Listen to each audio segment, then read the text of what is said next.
कभी भी ये वहम में मत रहना कि आप इंटरनेट पर जो देखते हो ना वो किसी को मालूम नहीं। तुम तुम्हारे विषय में जितना जानते हो ना उससे 10 गुना ज्यादा इंटरनेट तुम्हारे विषय में जानता है। जिस शरीर के अंगों से महज मल मूत्र के अतिरिक्त और कुछ नहीं निकलता, जिस शरीर के अंगों को छूकर भी आप अपवित्र हो जाते हैं, जिस शरीर के अंगों को छूकर भी आपको साबुन से हाथ धोना पड़ता है, ऐसे क्षणिक शारीरिक अंगों के सुख के लिए युवा लोग अपनी मुकम्मल जिंदगी बर्बादी की चौखट में डालते हैं। माँ बाप को ये होश होना चाहिए कि आप कौन सी शताब्दी में सांस ले रहे हैं। आज डॉक्टर बनने की ट्रेनिंग दी जाती है, आईएएस बनने की ट्रेनिंग दी जाती है, आईपीएस बनने की ट्रेनिंग दी जाती है, जज एडवोकेट बनने की ट्रेनिंग दी जाती है। दुनिया के हर एक किरदार के लिए आज की ट्रेनिंग दी जाती है। और इस दुनिया में ऐसे अलग अलग किस्म के हजारों किरदार हैं, लेकिन इस दुनिया का सबसे नायाब किरदार कौन सा है जानते हैं? माँ बाप बनने का।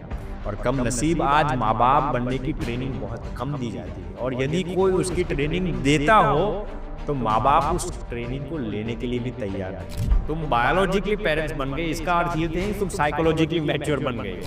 आपके बच्चों के साथ आपका भी नया जन्म होता है माँ बाप में। अमूमन माता पिता ऐसा सोचते हैं कि बच्चों को संस्कारी बनाने का काम बच्चों के जन्म के बाद ही शुरू होता है।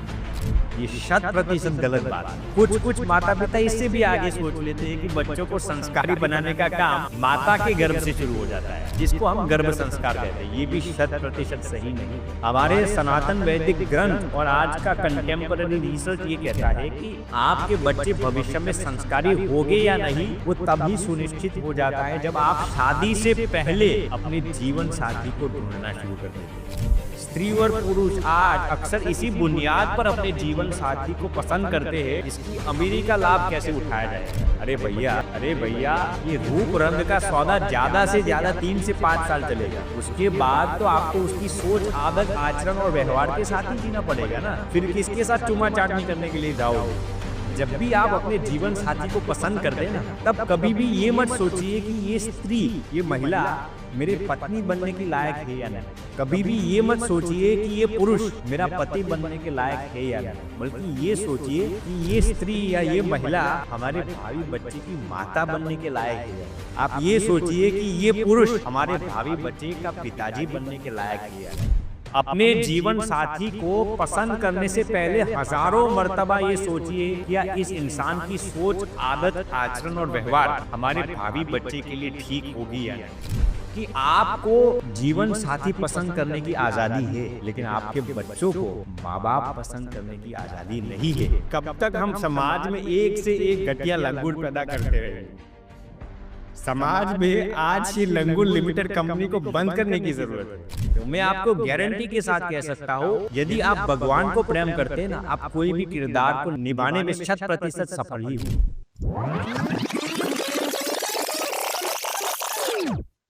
आज के दिन में सबसे इम्पोर्टेंट है कि बच्चों को एक अच्छी परवरिश मिले और उसी के लिए जरूरी है एक अच्छा पेरेंट होने की। तो चलो सीधा उनसे ही मिलते हैं और सीखते हैं कि एक अच्छे पेरेंट बनने के लिए क्या क्या चीजों को ध्यान देना चाहिए। तो he is none another than Swami Akhand Anand ji. तो welcome Swami ji to our podcast. Thank you sir, बहुत बहुत धन्यवाद आपका, आपने हमें आपके पॉडकास्ट में इनवाइट किया। Thank you.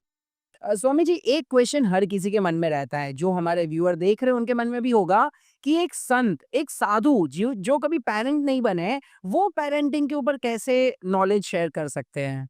आपने बहुत ही अच्छा प्रश्न पूछा कि कई लोगों के दिलो दिमाग में ये कशीदगी, ये अंदेशा, ये कश्मकश हो सकता है कि एक संत पेरेंटिंग के टॉपिक के लिए क्यों, जिसने ना ही तो कभी शादी की हो, जो ना ही कभी हल्दी रस्म के बंधन में बंधा हुआ हो, जो ना ही कभी साथ फेरा फरा हुआ हो, जिसने ना ही कभी बच्चों की पैदाइश या परवरिश की हो, जिसने ना ही तो कभी बच्चों की चड्डियां साफ की हो, वो क्या खाक हमें पेरेंटिंग का ज्ञान देगा?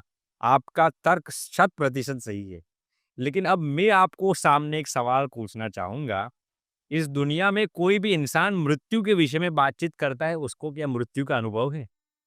आप मुझे एक भी ऐसा इंसान दिखाइए जिसको मृत्यु का अनुभव हो और फिर वो मृत्यु की बातें करता। और मान लीजिए कि कोई मरा हुआ इंसान प्रकट होके ये कहना चाहेगा कि मैं आज सभी को मृत्यु का अनुभव साझा करने के लिए यहाँ प्रकट हुआ हूँ। तो क्या कोई उसको सुनने के लिए खड़ा रहेगा?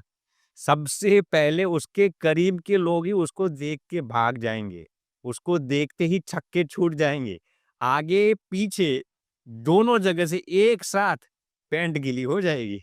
इसीलिए ऐसा कोई उसूल नहीं है कि जीवित इंसान मृत्यु के विषय में बातचीत नहीं कर सकता। मैं आपके साथ दूसरा एग्जाम्पल साझा करता हूँ। देखिए, एरिक स्मिथ, जोनाथन रोजनबर्ग और एलन ईगल तीनों ने मिलकर एक बहुत ही नायाब किताब लिखी है जिसका नाम है ट्रिलियन डॉलर कोच। इस किताब में उन्होंने ये लिखा है कि कैसे एक फुटबॉलर आईटी कंपनीज के प्रोफेशनल्स को ट्रेनिंग देता है। बिल कैम्पबेल जो एक फुटबॉलर थे, वो सिलिकॉन वैली के कोच कहलाते थे। उन्होंने गूगल के फाउंडर लैरी पेज को ट्रेनिंग दी है, गूगल के फॉर्मर सीईओ एरिक स्मिथ को ट्रेनिंग दी है, गूगल के former vice president Jonathan Rosenberg को ट्रेनिंग दी है, एप्पल के फाउंडर स्टीव जॉब्स को ट्रेनिंग दी।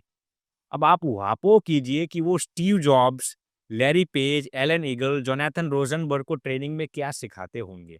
देखिए, बिल कैम्पबेल जो एक फुटबॉलर थे, उनके पास आईटी कंपनीज का इतना नॉलेज नहीं था।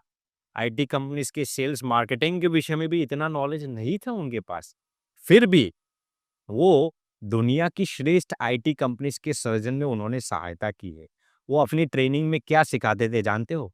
मॉरल वैल्यूज, कैसे टीम वर्क में साथ में काम किया जा सकता है, कैसे एक दूसरों की गलतियां को माफ करके काम किया जा सकता है, कैसे साथ में मिलकर आप एडवांस किए जा सकते, ऐसा ट्रेनिंग वो दे रहे थे। सुपर।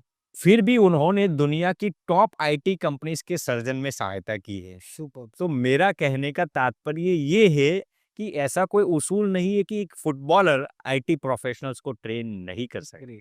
मैं आपके साथ तीसरा एग्जांपल साझा करता हूँ कि इस दुनिया में सबसे अजीबोगरीब बात यह है कि इस दुनिया में जितने भी ओलंपिक के प्लेयर्स हैं ना, उसमें से 80% ओलंपिक प्लेयर्स के जो कोच है ना, 80% ओलंपिक प्लेयर्स जो गोल्ड मेडल्स जीते हैं ना, उसमें से उनके कोच 80% के कोच कभी भी ओलंपिक खेले ही नहीं है।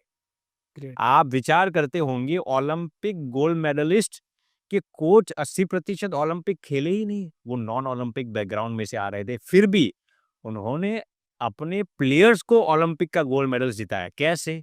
क्योंकि उन्होंने पूरी ओलंपिक गेम को बाहर से एनालिसिस किया है। बराबर। अब मैं आपके ओरिजिनल प्रश्न पर आता हूँ। आपने जो पूछा कि एक सन पेरेंटिंग के टॉपिक के लिए क्यों? देखिए, ये तीनों एग्जांपल्स मैं आपके साथ साझा करके यही बताना चाहूंगा, यदि एक फुटबॉलर आईटी प्रोफेशनल्स को फर्श से अर्श तक पहुंचा सकता है, यदि एक जीवित इंसान मृत्यु के विषय में बातचीत कर सकता है, यदि एक non Olympic coach Olympic players को गोल्ड मेडल्स जिता सकता है, तो एक संत जिसने इस पूरी दुनिया का बारीकी से अध्ययन किया है, वो क्या पेरेंटिंग के विषय में ज्ञान नहीं दे सकता? भले ही संत ने शादी न की हो, भले ही संतों ने बच्चों की पैदाइश या परवरिश न की हो, भले ही संत ने बच्चों की चड्डियां साफ न की हो, लेकिन उन्होंने अत्यंत विशदता से इस दुनिया का विहंगावलोकन किया है। देश विदेश, गांव शहर और गलियों गलियों में उनका निरंतरीय परिभ्रमण रहता है। अमीर गरीब, रईस मुफलिस, वृद्ध युवा, बाप बेटे, सबके साथ उनका मिलना जुलना होता है। और इसीलिए ही एक संत के पास जो पेरेंटिंग का नॉलेज होता है ना, वो वाकई बेमिसाल होता है। इतना ही नहीं, एक संत एक नहीं, दो नहीं, हजार नहीं, लाखों लोगों के जीवन में पथ प्रदर्शन बखूबी कर सकता है। और इसीलिए ही मेरे जैसा नाचिस और तुच्छ इंसान भी पेरेंटिंग के विषय में थोड़ा कुछ तो बोल सकता है। तो आपने भैया जो प्रश्न पूछा, उसका उत्तर यही है। Great great. अब देखिए, पेरेंटिंग का नॉलेज देने से पहले मैं आपको 21वीं शताब्दी का दीदार कराना चाहता हूं। आज हम एक ऐसी शताब्दी में जी रही है जिसमें पेरेंटिंग एक चुनौती ही नहीं अपितु ललकार भी है। आपको ये होश होना चाहिए कि आप कौन सी शताब्दी में सांस ले रहे हैं। देखिए, आज से कुछ साल पहले यदि आपको फोटो खींचनी हो ना, तो फोटोग्राफर को बुलाना पड़ता था। एग्जैक्टली। आज हर इंसान फोटोग्राफर बन गया है। हर इंसान अपनी जेब में हाई रेजोल्यूशन कैमरा वाला स्मार्टफोन लेके ही घूमता है। और यदि किसी ने किसी के साथ आपकी अश्लील फोटो खींच ली और आप पैसा देकर उस फोटो को डिलीट कराना चाहते हैं ना, कभी भी ये वहम में मत रहना कि आपकी वो फोटो डिलीट हो जाएगी। कोई सिंपल टेक्निकल एक्सपर्ट भी महज 2 मिनट के अंदर उस फोटो को रिट्रीव कर पाएगा। इसीलिए और उसमें भी यदि वो फोटो इंटरनेट पर चली गई तो इस दुनिया की कोई भी ताकत उस फोटो को डिलीट नहीं कर पाएगी। जब तक ये दुनिया है तब तक इंटरनेट है, जब तक इंटरनेट है तब तक आपकी वो अश्लील फोटो भी अमर रहेगी। इसलिए सावधान।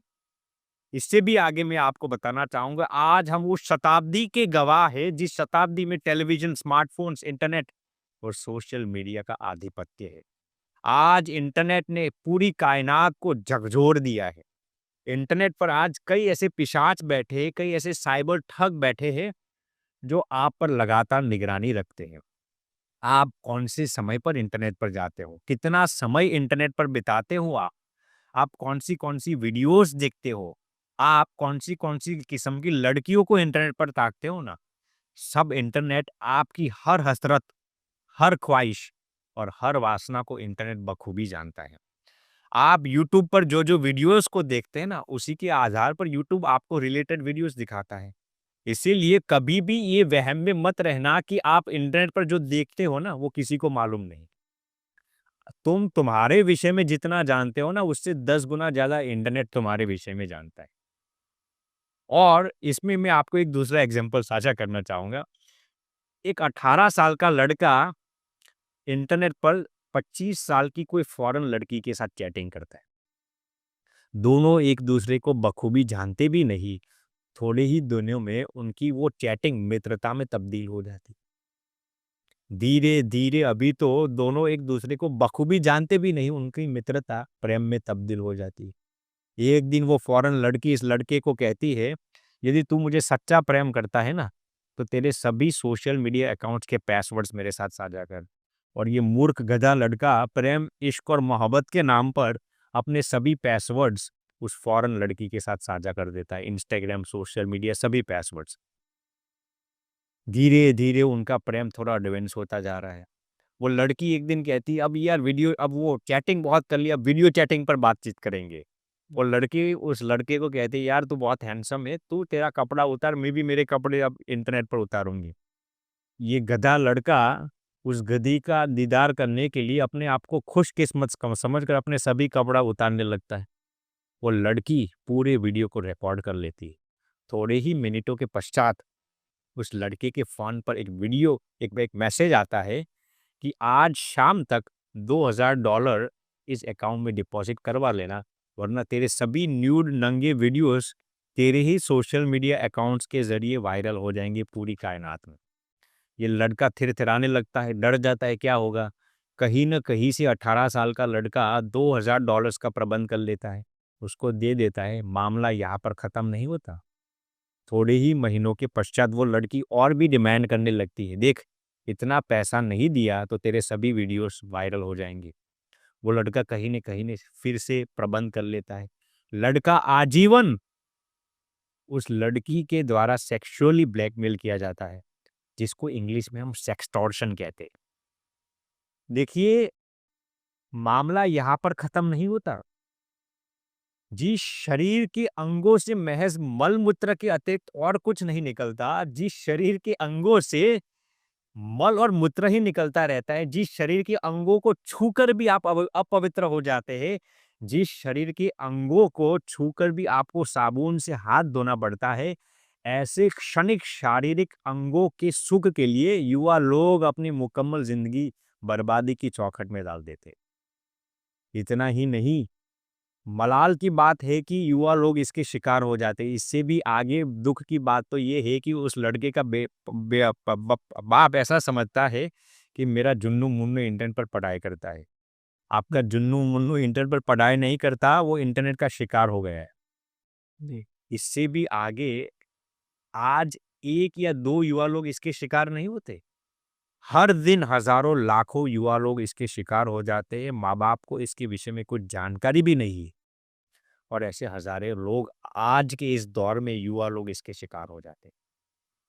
तो माँ बाप को जागने की जरूरत है। ऐसे समय में पेरेंटिंग एक वाकई एक चुनौती ही नहीं अपितु एक ललकार भी बन गया है। इससे भी आगे भाई आज आर्टिफिशियल इंटेलिजेंस यानी एआई का दौर आ गया है। अब किसी को सेक्सुअली ब्लैकमेल करने के लिए वीडियो रिकॉर्डिंग की भी जरूरत नहीं है। आप एआई को किसी की पासपोर्ट साइज फोटो देंगे और एआई को ये इंस्ट्रक्शंस देंगे कि इस फोटो को इस तरीके से तब्दील किया जाए कि किसी को सेक्सुअली ब्लैकमेल किया जाए। एआई आपको महज कुछ सेकंड्स में ही ऐसे फोटो को वीडियो में तब्दील करके देगा कि आप किसी को सेक्सुअली ब्लैकमेल कर सकते हैं। आज हम ऐसे युग में से गुजर रहे हैं और कोई आप दुनिया के बड़े-बड़े टेक्निकल एक्सपर्ट्स को भी ये वीडियो दिखाएँगे ना, कोई भी ये नहीं कह पाएगा कि ये एआई जनरेटेड वीडियो है। इसको इंग्लिश में हम डीप फेक कहते हैं। ऐसे भयंकर खतरे से आज हम गुजर रहे हैं। देखिए, आज से कुछ साल पहले कोई किसी किस्म का एडिक्शन करने से भी लोग कतराते थे। आज अल्कोहल और स्मोकिंग की तो बात साइड में रखिए, गलियों-गलियों में ड्रग्स बिकने लगे। 21वीं शताब्दी का ये आलम मैं आपको डराने, बौखलाने या फिर भयभीत करने के लिए नहीं कहता, लेकिन माँ-बाप के सोए हुए ज़मीर को जगाने के लिए मैं कहता हूँ। माँ-बाप को ये होश होना चाहिए कि आप कौन-सी शताब्दी में साँस ले रहे हैं। इसीलिए आपने जो प्रश्न पूछा ना कि पेरेंटिंग आज एक बहुत ही बड़ी चुनौती हो गई है। देखिए, इस दुनिया में आप कोई भी किरदार को, कोई भी प्रोफ़ेशन को तभी बखूबी सँभाल पाएँगे जब आपके पास उसकी सही यथार्थ नॉलेज या ट्रेनिंग हो। आज डॉक्टर बनने की ट्रेनिंग दी जाती है, आईएएस बनने की ट्रेनिंग दी जाती है, आईपीएस बनने की ट्रेनिंग दी जाती है, जज एडवोकेट बनने की ट्रेनिंग दी जाती है। दुनिया के हर एक किरदार के लिए आज की ट्रेनिंग दी जाती है और इस दुनिया में ऐसे अलग-अलग किस्म के हज़ारों किरदार हैं, लेकिन इस दुनिया का सबसे नायाब किरदार कौन-सा है जानते हो? माँ-बाप बनने का। और कम नसीब आज माँ-बाप बनने की ट्रेनिंग बहुत कम दी जाती है और यदि कोई उसकी ट्रेनिंग देता हो, तो माँ-बाप उस ट्रेनिंग को लेने के लिए भी तैयार नहीं है। जानते हो क्यों? वो ऐसा सोचते हैं जिन बच्चों को, जिन औलाद को हमने पैदा किया है, उसकी ट्रेनिंग, उसकी परवरिश कैसे की जाए, उसकी ट्रेनिंग हमें लेनी पड़ेगी। अरे भाई, तुम कौन-सी खेत की मूली हो? तुम कौन से आसमान से टूट पड़े हो? तुम बायोलॉजिकली पेरेंट्स बन गए, इसका अर्थ ये नहीं तुम साइकोलॉजिकली मैच्योर बन गए हो। देखिए, स्कूल के एक टीचर ने एक लड़के को पूछा, बेटा तुम्हारे पिताजी की उम्र कितनी हुई? लड़के ने कहा 10 साल। टीचर को लगा कि ये लड़का शायद मेरा प्रश्न नहीं समझ पाया। टीचर दूसरी बार पूछा, बेटा मैं तेरी नहीं तुम्हारे पिताजी की उम्र पूछता हूँ, तुम्हारे पिताजी की उम्र कितनी हुई? लड़का दोबारा कहता है 10 साल। अब टीचर को लगा शायद ये लड़का मंदबुद्धि का होगा, तो टीचर ने ऐसा कहा, बेटा तुम्हारे पिताजी का जन्म कौन से साल में हुआ? वो लड़का कहता है 2015 में। ल लड़के ने थोड़ा मुस्कुराते हुए जवाब दिया, तो टीचर को ऐसा लगा कि ये बच्चा मेरा प्रयास करता है, मेरी दिल्लगी करता है, मेरा उपहास करता है। टीचर ने सबके सामने उसको ज़ोर से थप्पड़ मार दी। उस लड़के ने विनम्रतापूर्वक हाथ जोड़कर कहा कि सर मैं आपको कुछ बता सकता हूँ? टीचर ने कहा, बोल, बोल, बोल क्या कहना चाहता है? लड़के ने कहा, सर मेरे जन्म के पहले मेरे माता-पिता माता-पिता नहीं थे।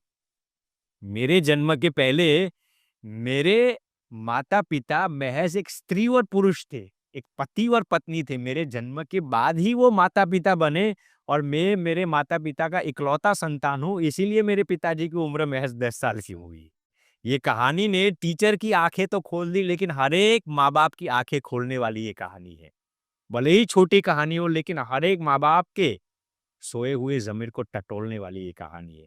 याद रखना, आपके बच्चों के साथ आपका भी नया जन्म होता है माँ-बाप बनने का। ग्रेट। तो ये बात है भैया, इसीलिए बहुत ही महत्वपूर्ण है माँ-बाप के लिए ये चीज़ें। अमूमन माता-पिता ऐसा सोचते हैं कि बच्चों को संस्कारी बनाने का काम बच्चों के जन्म के बाद ही शुरू होता है। ये शत प्रतिशत गलत बात है।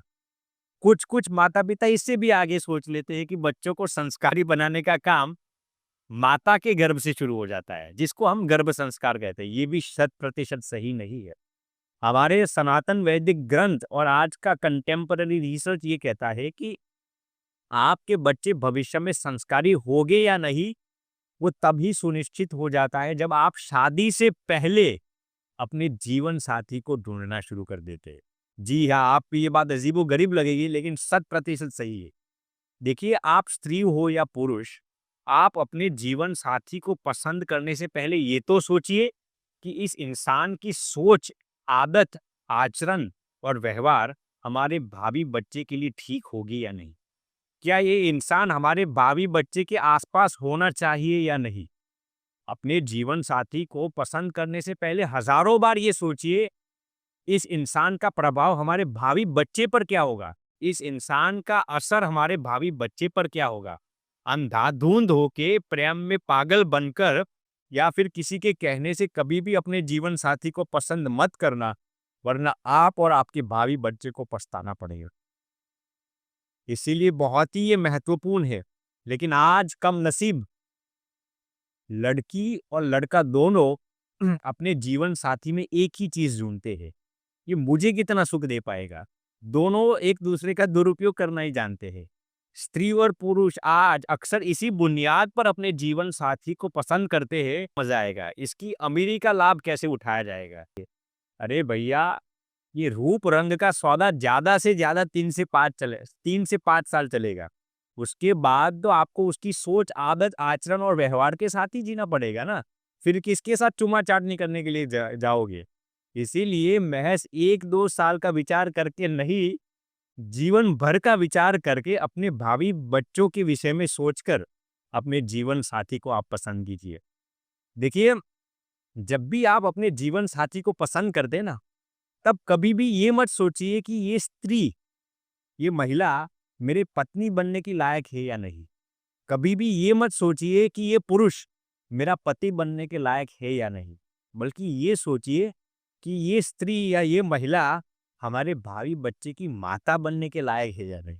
आप ये सोचिए कि ये पुरुष हमारे भावी बच्चे का पिताजी बनने के लायक है या नहीं। यदि आप अपने बच्चों को संस्कारी बनाना चाहते हैं ना, तो आपका जीवन साथी संस्कारी हो लेकिन रूप रंग कम हो ना, कॉम्प्रोमाइज कर लेना, लेकिन अपने बच्चों के भविष्य के साथ कभी भी कॉम्प्रोमाइज मत करना। अपने जीवन साथी को पसंद करने से पहले हजारों मर्तबा ये सोचिए, क्या इस इंसान की सोच, आदत, आचरण और व्यवहार हमारे भावी बच्चे के लिए ठीक होगी या नहीं। ये इंसान हमारे भावी बच्चे के आसपास होना चाहिए या नहीं। और यदि अंदर से आपकी अंतरात्मा हाँ कहे ना, तो भले ही वो इंसान इतना रूपवान, रूपवती न हो, इतना हैंडसम, ब्यूटीफुल या सेक्सी न हो, इतना अमीर न हो, लेकिन आप उसको पसंद कर लेना, क्योंकि वो आप और आपके भावी बच्चे के लिए आशीर्वाद रूप बन जाएगा। और यदि आपकी अंतरात्मा ये ना कहे कि इस इंसान की सोच, आदत, आचरण और व्यवहार हमारे भावी बच्चे के लिए ठीक नहीं होगी, तो भले ही वो इंसान इतना रूपवान हो, रूपवती हो, हैंडसम हो, सेक्सी हो या फिर अमीर ही क्यों ना हो, लेकिन आप उसको पसंद मत करना, वरना वो आप और आपके भावी बच्चे पर अभिशाप बनकर टूट पड़ेगा। देखिए, मेरी बात गौर से सुनना कि आपको जीवन साथी पसंद करने की आज़ादी है, लेकिन आपके बच्चों को माँ-बाप पसंद करने की आज़ादी नहीं है। इसीलिए अपने जीवन साथी को पसंद करने से पहले हज़ारों मर्तबा ये सोचिए कि ये इंसान हमारे भावी बच्चे पर क्या प्रभाव डालेगा। ये बहुत ही ज़रूरी है। इसीलिए मैं बार-बार कहता हूँ कि बच्चों को संस्कारी बनाने का काम, पेरेंटिंग का काम बच्चों के जन्म के बाद शुरू नहीं होता। माता के गर्भ से भी शुरू नहीं होता है, बल्कि तब से ही शुरू हो जाता है जब आप अपने जीवन साथी को ढूँढना शुरू कर देते हैं। ग्रेट। तो ये बहुत ही महत्वपूर्ण चीज़ है। देखिए क्या है कि इस दुनिया में अनंत किस्म के किरदार है। माता-पिता बनने का, गुरु बनने का, शिष्य बनने का, गृहस्थ बनने का, त्यागी बनने का, सन्यासी बनने का। इस दुनिया में आप कोई भी किरदार को तब ही बखूबी संभाल पाएंगे जब आप अपने आप से प्रेम करते हो। ग्रेट। और आप अपने आप को तभी प्रेम कर पाएंगे जब आप भगवान से प्रेम करते हो। मैं आपको गारंटी के साथ कह सकता हूँ, यदि आप भगवान को प्रेम करते हैं ना, आप कोई भी किरदार को निभाने में 100% सफल ही होंगे। जानते हो क्यों? क्योंकि जब आप सबके अंदर भगवान का दर्शन करते हो ना, तब आप जीव प्राणी मात्र के अंदर भगवान का ही दर्शन करते हो। और जब जो इंसान सबके अंदर भगवान का दर्शन करते हैं ना, वो कभी भी किसी का विश्वासघात नहीं कर सकता, और वो खुद का भी विश्वासघात नहीं कर सकता। और जो इंसान खुद का विश्वासघात नहीं कर सकता ना, वो इस दुनिया के किसी भी किरदार को निभाने में 100% सफल ही होगा। तो इतने बैकग्राउंड के साथ अब हम आपके टॉपिक पर जाएंगे। देखिए, मेरी बातें कटु ज़रूर होगी, लेकिन यथार्थ भी होगी। यदि कोई भी माँ-बाप इस बात को अपने जीवन में मुकम्मल करेंगे ना, तो माँ-बाप यकीनन अपने बच्चों की परवरिश करने में 100% सफल हो जाएँ।